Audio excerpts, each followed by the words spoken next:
Good afternoon, everyone. So today's video is just going to be an overview of the questions for the Magic Marker Mystery. Now, we did change these questions. They do not match the packet, but so that's why it's important that we rewrote them and that we understood what the question was asking. Yesterday's video discussed question 1 and question 2, so I'm just going to continue going over the questions and the skills that we need. The skills are coming directly from this question scavenger hunt that is available on my website, and I will be posting it on the link on the video description for YouTube. So if you need this, I'm getting it from here. Now, my next question number 3, which definition best matches the way the word incident is used in paragraph 5? Now, there's 3 skills we're covering. The first one is give proof. That's the first thing I do. It's easy. I go read paragraph 5. The second thing I do is I look at the word meaning for the word incident. I need to look up the sentence from the story. Okay, and then I will look in the dictionary. Okay, step 1, step 2, and then I need to make an inference. Be very careful with the distractor answer choices.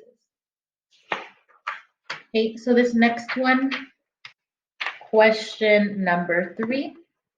And actually, question number 3 explains it a little bit more.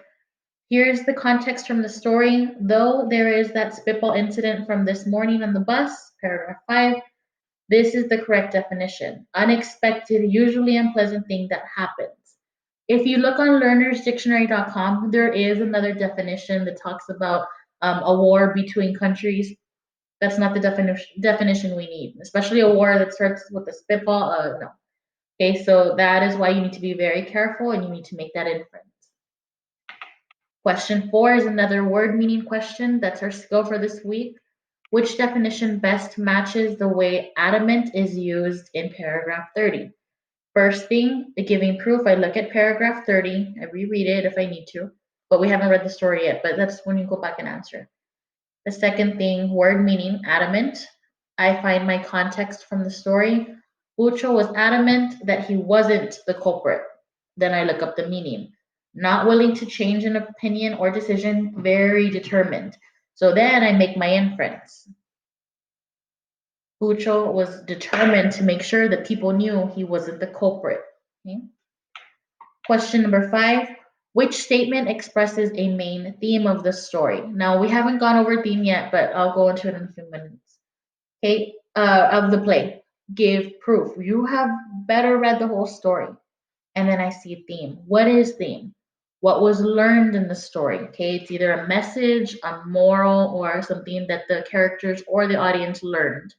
And then from there, I make the inference. Easy questions, but be really careful with the distractors. These kind of questions have like a reputation for purposely trying to trick people. So again, you want to find the best lesson that they learned. Okay. My next question, question number 6. What conclusion is best supported by the ending of the play? Give proof. You better look back and reread this end of the play, specifically find a sentence from the story, and then you want to make that judgment after reading. That's what a conclusion means. It's an inference question. Question number 7. Which conclusion is best supported by the text below from Act 3, paragraph 93? Okay, giving proof, you look back at this part, and then same thing, inference, you say what's your judgment at the end of this section right here. Be really careful. And then finally, question number 8. What is the best summary of Act 2, Scene 2? I know that I need to go back and reread. That's my proof. The second word that I see is summary. So if I look back, and same thing with theme, I want to look back and see, okay, what color do I need? And how is it on the easy scale? So summary is right next to inference. It's a little bit tougher to do, but it's possible, of course.